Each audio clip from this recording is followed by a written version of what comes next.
E hoje nós convidamos a bióloga Karen Angelim para bater um papo conosco aqui, para falar sobre esse tema.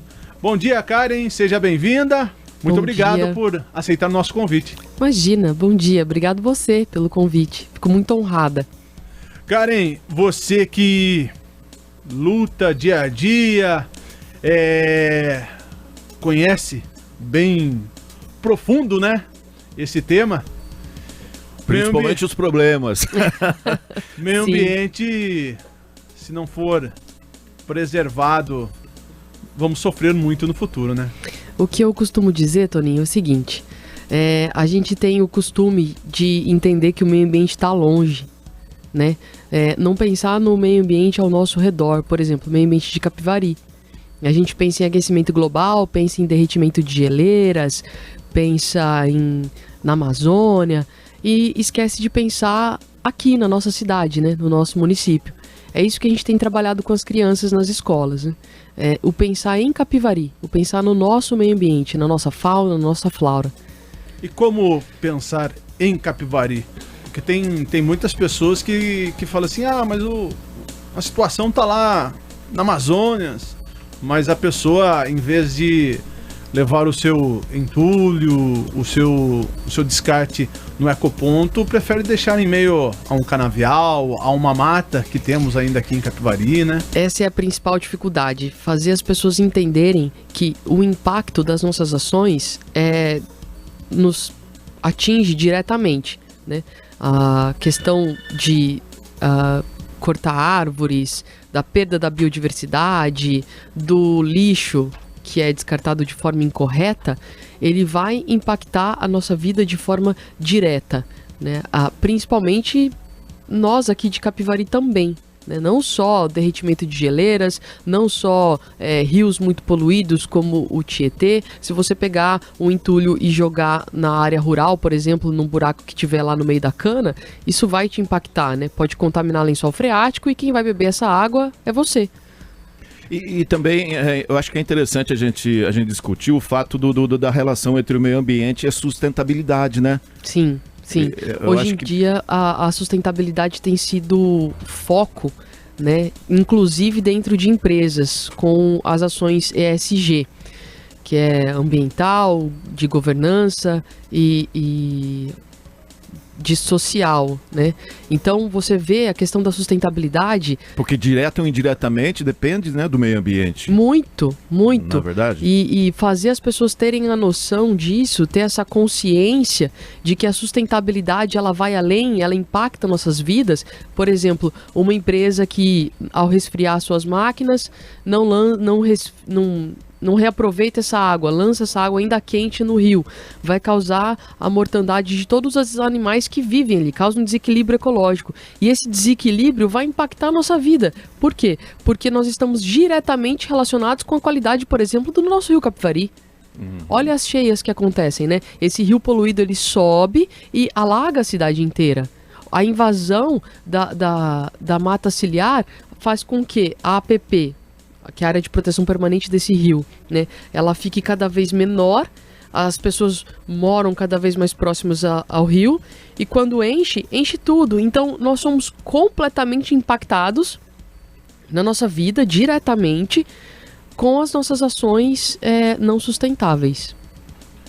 E também vale ressaltar, né, Karen, com relação àquelas pessoas, eu vou ajudar, colaborar com o meio ambiente, aí ela vai e ela planta uma espécie de árvore na frente da casa dela, sem ter noção nenhuma do que aquela árvore, o tamanho, a raiz... Isso também acaba impactando no meio ambiente, né? Sim, as decisões, elas precisam ser muito bem pensadas, né? Você quer plantar uma árvore na sua calçada? Existem espécies que são mais adequadas para esse momento. E o interessante é sempre tentar escolher as espécies nativas, que são oriundas da Mata Atlântica aqui da nossa região. Por quê? Porque além da árvore ajudar na questão do oxigênio, da temperatura, por conta da transpiração, ela ajuda na biodiversidade, porque ela vai servir de abrigo para vários animais dentro da cidade. Falando em abrigo e também respirar um ar puro, né, Marquinhos? Nós temos a nossa Represa Milhã, que teve um trabalho de reflorestamento naquela região. Sim. Que quando você vai fazendo um passeio lá de bike, a pé, é muito gostoso ver todo aquele meio ambiente, os bichos que tem naquela região, né, Karen?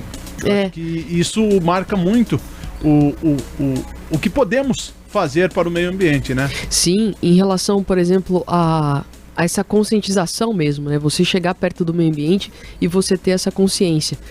Na quarta-feira de manhã, realizei uma palestra na escola Dirceu Ortolani, ali no Castellani, e mostrei, a intenção foi mostrar mesmo, fazer um trabalho de educação ambiental com as crianças e mostrar a fauna e a flora de Capivari.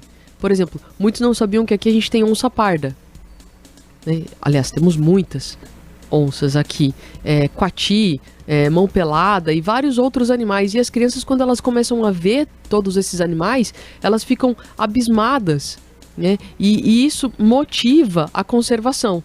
Só que só a sensibilização ela não basta, né? Você tem que sensibilizar as crianças, né, as pessoas, e ter políticas públicas para desenvolver essa questão do meio ambiente e sustentabilidade. Falando em onça parda, eu não avistei, mas já ali na região da Fazenda Milhã você vê as patinhas, as pequenas patinhas. E sempre existiu esse animal aqui na nossa região, ou eles estão migrando devido a exatamente estar acontecendo um certo desequilíbrio, né? Olha, no meu mestrado eu fiz uma pesquisa em relação à fauna de Capivari e à educação ambiental.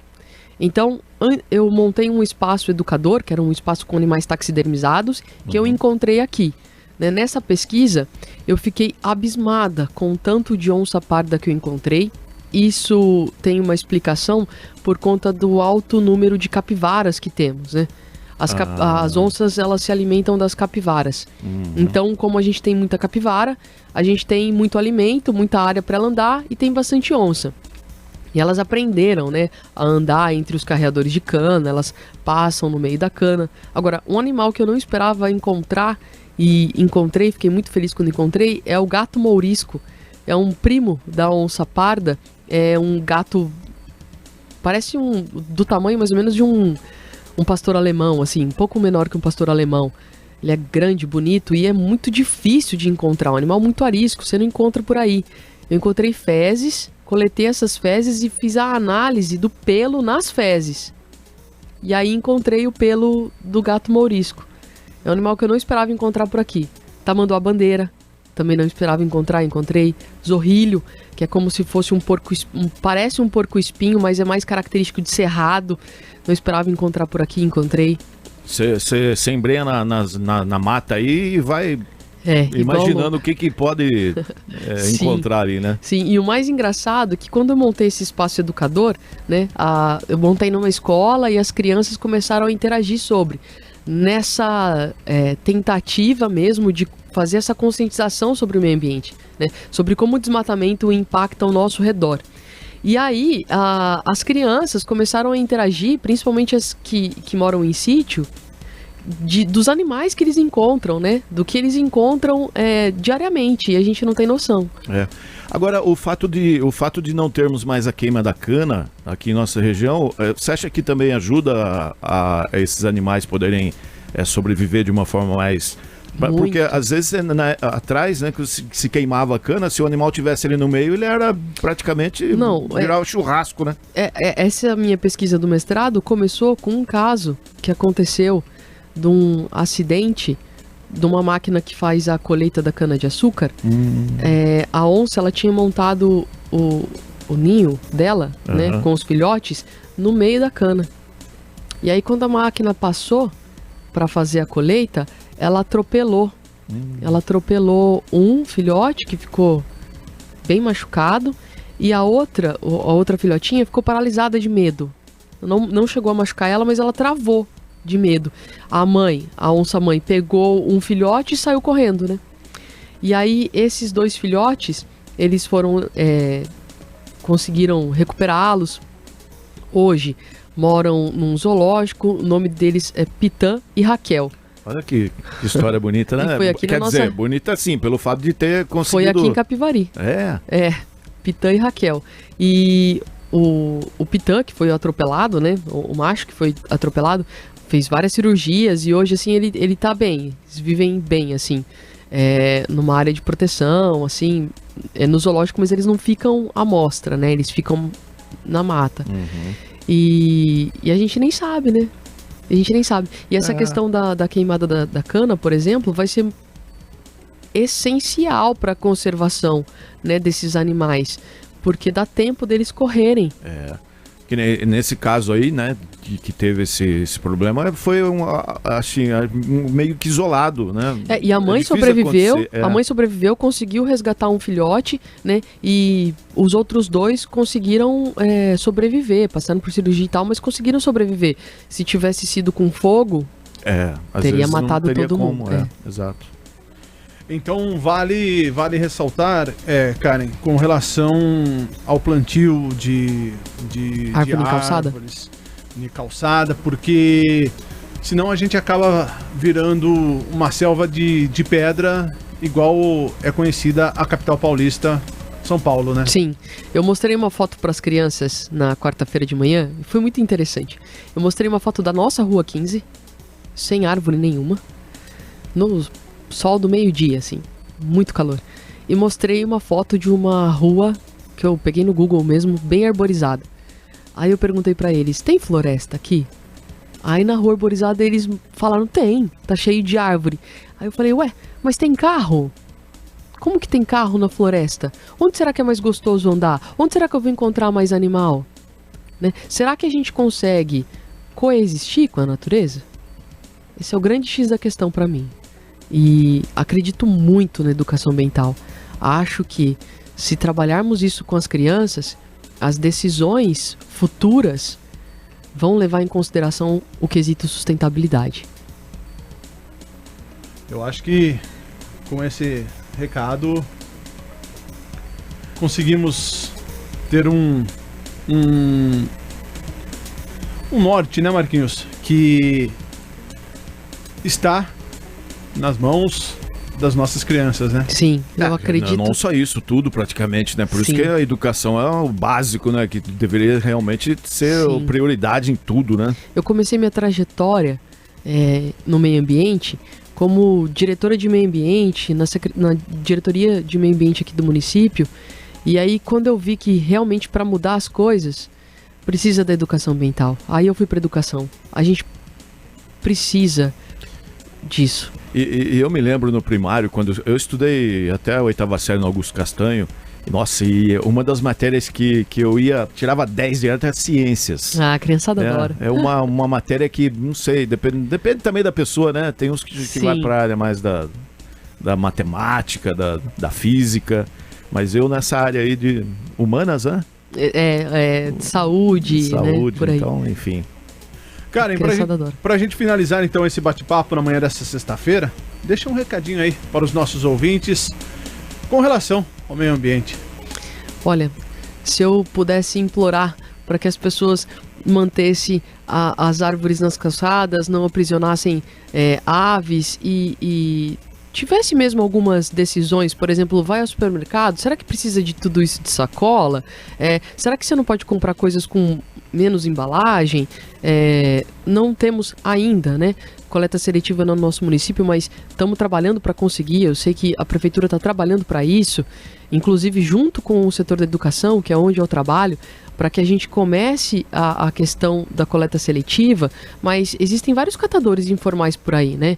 Inclusive que têm o seu sustento com isso. Na Semana do Meio Ambiente, nas escolas sustentáveis que fizemos semana passada e essa semana, as crianças, elas veem essa importância da coleta seletiva, né? E não só como ambiental, mas também como econômico.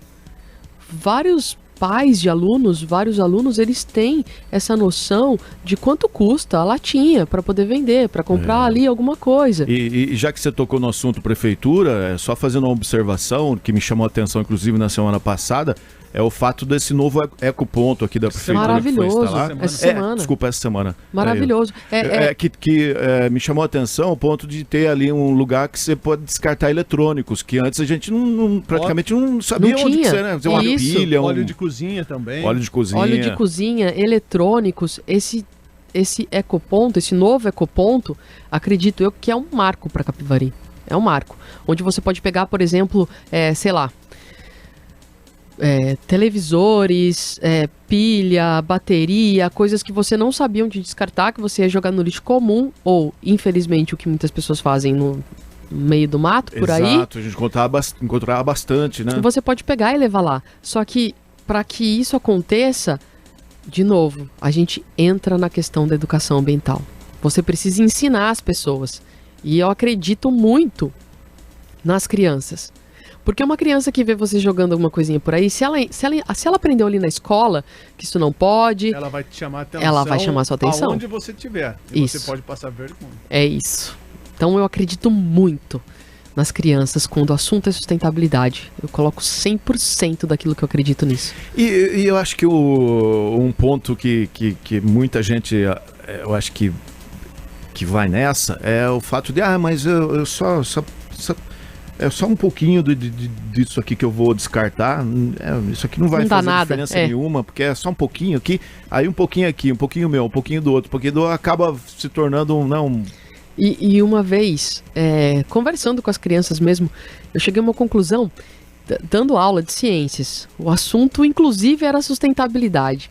E aí, acho que era no 6º ano, na escola Lara Calhato.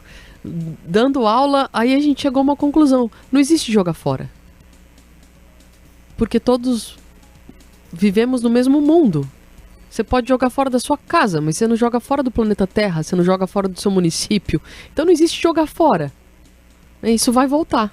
Volta, ou você tropeça lá na frente, né? No que você mesmo jogou. Sim. E só pra gente finalizar aqui o nosso bate-papo, eu estive em uma coletiva na cidade de Nova Odessa, onde é a sede do consórcio Consimares. Eles estão com um projeto muito bacana de uma usina 100% sustentável, que o próprio descarte da construção civil vai servir para asfalto, para N coisas. Então, eu acho que, é como você mesmo disse, o sustentável é o que vai mover o mundo. Mover o mundo. Isso. As nossas decisões, por menores que sejam, elas precisam começar a pensar no meio ambiente. Karen, muito obrigado pela sua participação. Obrigada a vocês, queridos. Um ótimo final de semana. Para vocês também, obrigado. Valeu, bom trabalho. Agradecer também você, o Luciano, hoje acompanhando aqui a Karen. E mais uma vez, obrigado, Secretaria de Relações Públicas, por intermediar esse bate-papo gostoso de um tema tão importante que é o meio ambiente. Muito obrigado, fico honrada de ter participado.